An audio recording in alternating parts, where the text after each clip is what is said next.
Hello students, welcome to your online English class. So today we are going to read chapter number 9, A Crow in the House. Only 2 paragraphs are remaining in this chapter. हमने सारा chapter पढ़ लिया है, बस 2 paragraphs रह रहे हैं जो हम आज पढ़ेंगे. आज ये चैप्टर कंप्लीट हो जाएगा. उसके बाद कल या फिर day after tomorrow I will send you all the answers so that you can write in your copies. So let's read the remaining last 2 paragraphs. It was Caesar's gardening activities which finally led to disaster.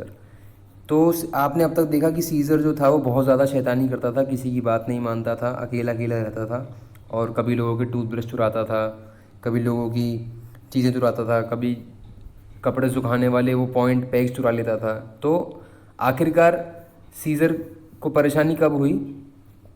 उसकी जो gardening activities थी, वो garden में बहुत ज़्यादा जाके छेड़खानी करता था.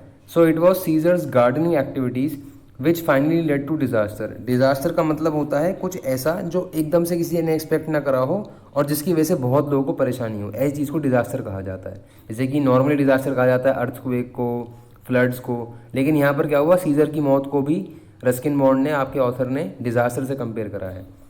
ही was helping himself to a neighbours beans when someone flung a stick at him, breaking his leg. He was कौन? Caesar. Caesar was helping himself to. Helping himself to मतलब ही वॉज स्टीलिंग, वो चुरा रहा था. क्या चुरा रहा था? ए नेबर्स बीन्स. किसी नेबर ने बीन्स उगा रखी थी, सब्जियां, वो बीन्स चुरा के खा रहा था. When someone flung a stick at him. Flung का मतलब होता है threw. Someone threw a stick at him, किसी ने उसे डंडी फेंक के मारी. ब्रेकिंग हिज लेग, उससे सीजर की टांग टूट गई. I carried the bird home and both grandfather and I washed and bandaged his leg as best as we could. So what did Ruskin Bond do? He carried Caesar home and his grandfather and he himself washed and bandaged his leg. उसके पैर को धोया और उस पर bandage लगा दी. as best as we could, जितना अच्छे तरीके से वो कर सकते थे. But it would not mend, लेकिन वो ठीक नहीं होता था. Caesar hung his head and no longer talked. Caesar ने अपनी मुंडी नीचे झुका ली, वो उदास हो गया और उसने किसी से बात नहीं करी. He grew weaker day by day, refusing to eat. हर दिन वो और कमज़ोर होता गया और उसने कुछ भी खाने से इनकार कर दिया. One morning I found him dead on the sofa, his legs stiff in the air. Poor Caesar. एक दिन फिर रस्किन बॉन्ड ने क्या देखा? He found him dead on the sofa. उन्होंने देखा सोफा पे सीजर मरा पड़ा हुआ है. His legs stiff in the air. उसके जो लेग्स थे वो बिल्कुल मरने के बाद एकदम जकड़ जाते हैं ना, ऐसे स्टिफ हो गए थे, एकदम हार्ड हो गए थे. पुअर सीजर, बेचारा scissor. His anti-social habits had led to his early end. Anti-social का मतलब होता है जो किसी से बात नहीं करता और अकेला अकेला रहता है, ऐसे इंसान को एंटी सोशल कहा जाता है. सोशल का मतलब जो हर किसी से बात करे, हर किसी से मिले. एंटी सोशल मतलब जो किसी से ना मिले, किसी से बात ना करे. His anti-social habits had led to his early end. उसकी जो जल्दी मौत क्यों हुई? क्योंकि वो एंटी सोशल था.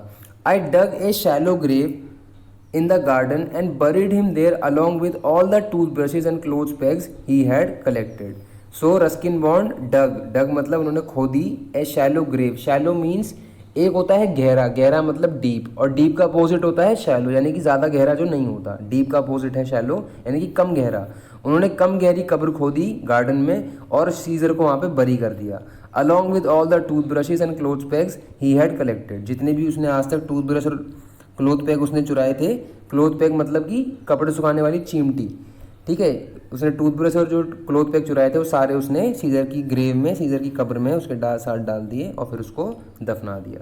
सो this was the end of Caesar. इस तरीके से सीजर जो है वो मर गया. So that's all for today's chapter. Please read the chapter 2 times, 3 times and learn all the hard words. Thank you for your attention. That's all for today's class.